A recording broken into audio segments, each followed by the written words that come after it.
Ahiataku-Togobo, the Director Executive Office of BPA Authority. Please, let's give him a round of applause. Let's get that presentation, then we go into the discussion.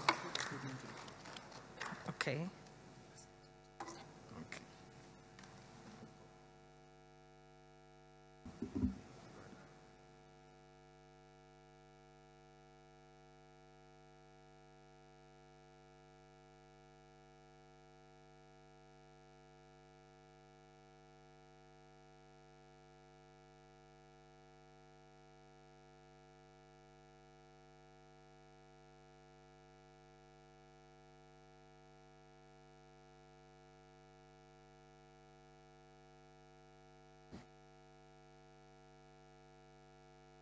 As possible. I'll be speaking on the role of alternate energy in ensuring medium to long-term sustainability of the power sector.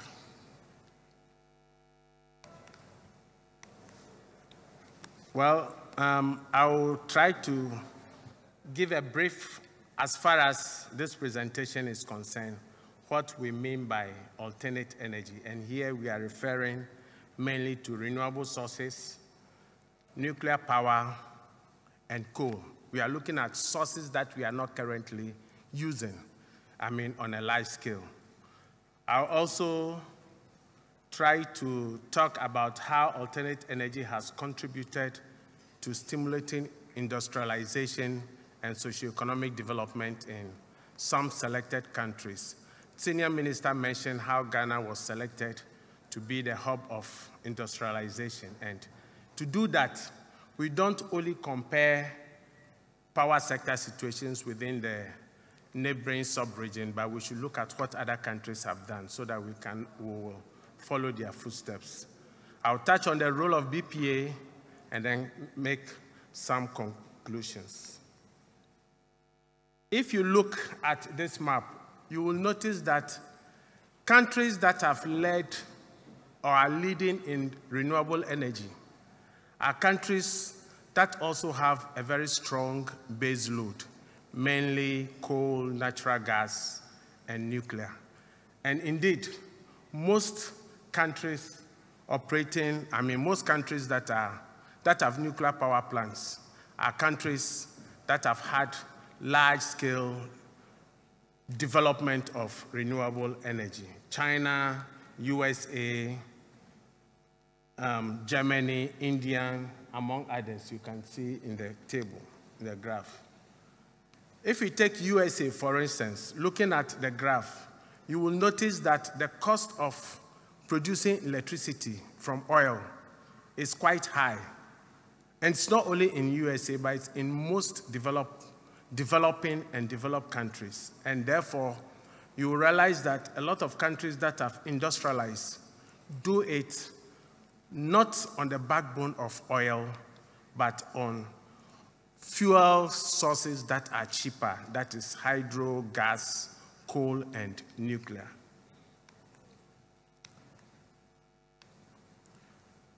We take Germany, for instance. Germany has depended mainly on coal power to drive their industries. They also dependent on a lot of nuclear. But you realize that over the years between 1990 and 2018, Germany have not had significant increase in their power demand. And it is primarily because most of the heavy consuming industries have moved to Asia, that's China, India, Malaysia, to do business there because there's cheap power and there's cheap labor. Germany also took a decision to gradually phase out nuclear in their energy mix. And in doing that, they have to also make sure that there is some security of supply. So they have invested in gas pipeline all the way from Russia. We call it the Nord Stream 2.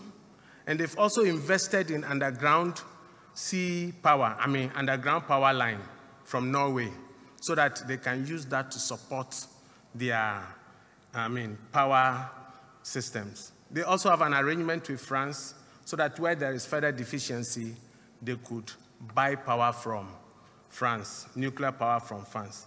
And in doing that, they are stepping up the dependence on wind, solar, biofuels, as you can see. So as nuclear gradually goes down, coal goes down, they try to increase the share of renewable energy. If you take China, for instance, in China, as at 1990, they've been able to increase their generation from 550 terawatt hours to 7,000 terawatt hours, more than 10 times what they have done over the years. And in just 2020, China added as much as 34.8 gigawatts of power just in 1 year. They are also installing a lot of nuclear power plants. And they target to achieve as high as 150 gigawatts by 2030. What is Ghana's total generation? We are just about 5. 2020 alone, they added 34. We are only 5. And we talk of excess generation. Look at India. India also have had significant increase in their power generation from 220 terawatt hours to 1,500. And they have also invested heavily in nuclear power, and they are targeting as high as 22.5 gigawatt hours by 2030. You will notice that these are all countries that are emerging and are industrializing, and they have cheap power. I was surprised when I visited the recycling plant in Kumasi, and I saw trucks loading the waste cans and metal sheets. And I asked them, why are they sending it to? And another said it will be exported to China. Why? Because it is cheaper to process those metals into iron rods than to do it here in Ghana. And you can see that these countries use power that is cheap. That's how come they are attracting a lot of industries. South Africa is about the only industrialized country in the sub-region. And it can largely be attributed to the fact that South Africa's power is mainly coal and nuclear. It is quite recently that they've also added some renewable energy. But you can see that since the end of apartheid, there hasn't been significant growth in South Africa's power generation. But you compare to all other countries, the growth in generation is on the ascendancy. We started with Malaysia, and indeed, as at 1970, Ghana's power generation capacity was higher than Malaysia. Today, Malaysia is industrializing at a very fast rate due to the presence of natural gas and coal. And you can see from the graph, Ghana is also about there. We have oil, we have natural gas. They invested so much in natural gas, and as they were moving on, they realized they could add another alternative power, which is coal, because that will give them a cheaper source. Today, Malaysia has increased their generation capacity from 22 terawatt in 1990 to as high as 147 by 2008. Malaysia planned to achieve 250 terawatt hours by 2030, increasing to 430 by 2015. Malaysia is also considering nuclear power as their long-term strategy in the event that they run out of gas. When we take United Arab Emirates, as at 1970, Ghana's power generation was more than that of United Arab Emirates. I would say, by 1980, we had the same generation capacity. But as at 1990, their generation capacity rose to 20 terawatt hours. You can see that UAE's generation has been on a gradual increase.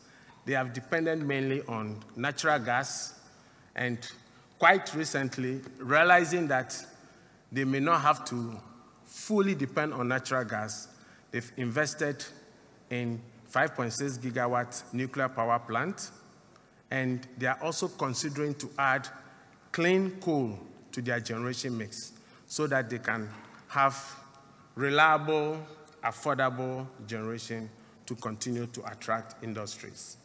What about Ghana? This is how Ghana's generation profile looks like. We have relied mainly on hydro as our base load. And you know hydro is weather dependent. So anytime we don't have good rains, the demand generation goes down, and then we get doomsday. Sometimes we are forced to blame it to government, but not really. It is because we are dependent on the weather. Then we added oil-based power generation, heavy oil, light crude oil, diesel. And you know, oil is also dependent on the world market price. So when the price goes high, and we can't afford to increase tariffs to match the fuel that we consume, then we are forced to limit or ration. And then we start facing power outages. We must be very grateful to God that at the time that we were facing crisis, we found natural gas. And you can see that, but for natural gas in the system, Ghana would have been in crisis by now. But natural gas has come in timely to ensure that we have reliable supply. Looking at our consumption pattern, I just tried to compare electricity consumption pattern from 2000 and then 2019. And you notice that, yes, there has been significant increase in residential consumption. But if you take industrial consumption, the consumption of electricity by the industry in 2000 was more than what pertained in 2019, which means that our electricity consumption for industrialization have declined. When we talk about agric is the bedrock of our economy. It contributes significantly to GDP, but our dependence or consumption of electricity in the agric sector is very, very low. You will notice that people who try to even consume power for irrigation are charged non-residential tariffs. And if you are a farmer and you want to use electricity to pump for irrigation, you would definitely consume more than 600 kilowatt hours in a month. And in that case, it means you'll be paying 22 US cents per kilowatt hour just for using electricity for agric. If you take countries like India, India subsidizes agric heavily. They charge as low as 2 cents, that's 0.2 cents per kilowatt hour. That is the price that India charges. That's their tariff for agriculture. In fact, in India, they even have tariff for mushroom production. So we may have to take a second look at our tariff structure. Today, as we talk, we say we have excess generation. But in the night, between 7 p.m. down to about 11 p.m., we don't experience that excess. That's how come that BPA power comes online during the peaking scheme. During the day, we have so much power. But how do we consume it? In the agric sector, we could have taken advantage of it to reduce this excess we are talking of. Even if it's at a subsidized rate, it will have direct impact on our economy. We could take advantage of the power for transport sector because transport and agric, they consume the power during the day. So these are options that we could look at in the long run. So when we talk about power for industrialization, I hope you all agree with me that Ghana has abundant natural resources, which requires a reliable and affordable baseload generation to support value addition. We have the iron ore, we have bauxite. Today, if you want the best earring or the best gold necklace, you may have to travel to Dubai. Meanwhile, they don't have gold. We need cheap power to attract investment, to add value to the gold. We have cocoa, but if you want the best chocolate, you may have to go to Switzerland. If we have cheap power, there'll be more industries to support us, just as is happening in Malaysia, India, and other countries that have taken a firm decision to look at cheap power options. Ghana, as I said earlier on, dependent on Akosombo as our base load. and there is a need for more reliable, affordable generation as baseload power to support value addition. So far, there is no evidence that dependence on variable renewable sources such as solar, wind, and tidal wave, even though they are sustainable and they are intermittent, there is no evidence that this variable generation can support industrialization if you don't have adequate baseload power. And to do that, there is a need in order for us to have more reliable power. Fortunately, like I said, we have natural gas, and this will still remain one of the most sustainable and relatively cost-competitive fuel. Today, fortunately, we have moved most of our oil-based plants transition to run on natural gas, and how to sustain this natural gas is an issue of concern. We are reliably informed that unless we find new gas belts, what we have may last us by 2038. We may be running out of natural gas, and we don't have to wait till we get there before we start thinking about other options. This is the time that we have to look at the need to follow the examples of Malaysia, India, UAE, and others, so that we can be able to look out for cheaper energy options to support industrialization when the natural gas runs out. And this is where BPA comes into play. As most of you will know, BPA was established by an Act of Parliament, Act 740 in 2007, and the mandate was to develop and manage the Bui generating plant. As a peaking plant, today we have about 404 megawatts hydropower peaking plant. We have also installed 50 megawatts out of the target of 250. We have a floating power plant.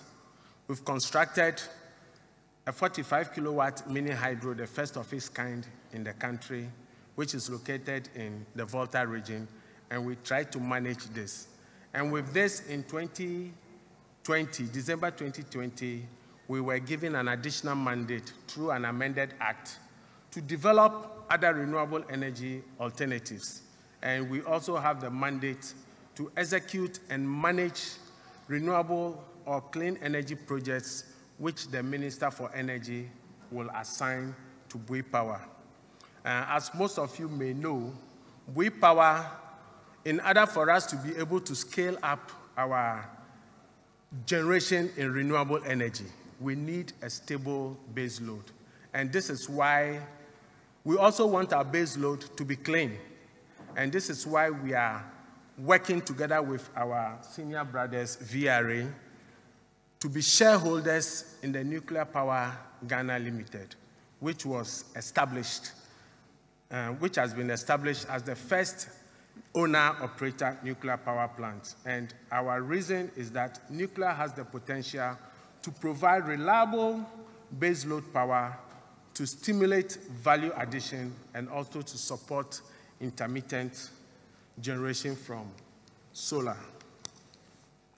And since 2008, when the decision was taken to include nuclear in the energy mix, successive governments had followed the process through. The decision was taken in 2008. In 2009, when the NDC government took over, they moved it forward to include nuclear in the energy policy strategy. They went ahead to establish the Nuclear Ghana Program Organization and the Nuclear Regulatory Authority, which was an act of parliament. Then in 2017, when there was a change in government, the new government proceeded to establish the owner-operator organization. That's what we call the Nuclear Power Ghana, which has been duly registered as a limited liability company and is going to be the first nuclear power operator in the country. The current government went further to facilitate the completion of the Comprehensive Nuclear Report, which is a requirement for the International Atomic Energy Agency if Ghana is to become a nuclear power country. So clearly, you will see that nuclear agenda is top for priorities of all successive governments towards industrialization. If we want to industrialize, and we have signed commitments to reduce CO2 emissions, then we have to look at other options that comes cheaper, cleaner, and safer. So in conclusion, I would say that Ghana is committed to the Paris Agreement to contribute to lower greenhouse gas emissions. Natural gas-fired combined cycle with higher efficiencies will play a key role in ensuring that there is sustainability in the power sector. We don't just need natural gas to power our systems. We need to encourage its use as a combined cycle, and we need to also ensure that we use high efficiency plants. That is the only way we can get the tariffs also coming down. And if we are looking at the medium to long term, when natural gas is running out, then there's the need to consider other options like the nuclear power. Nuclear power doesn't come within a day. You need to start planning from now if you want to see it into realization within the next 10 or so years.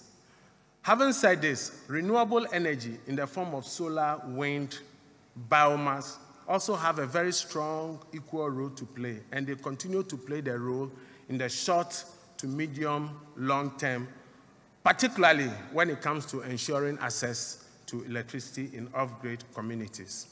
And I believe strongly that with the appropriate electricity tariff structure and investment in least-cost electricity production options, demand for electricity could increase significantly to support job creation and stimulate economic growth.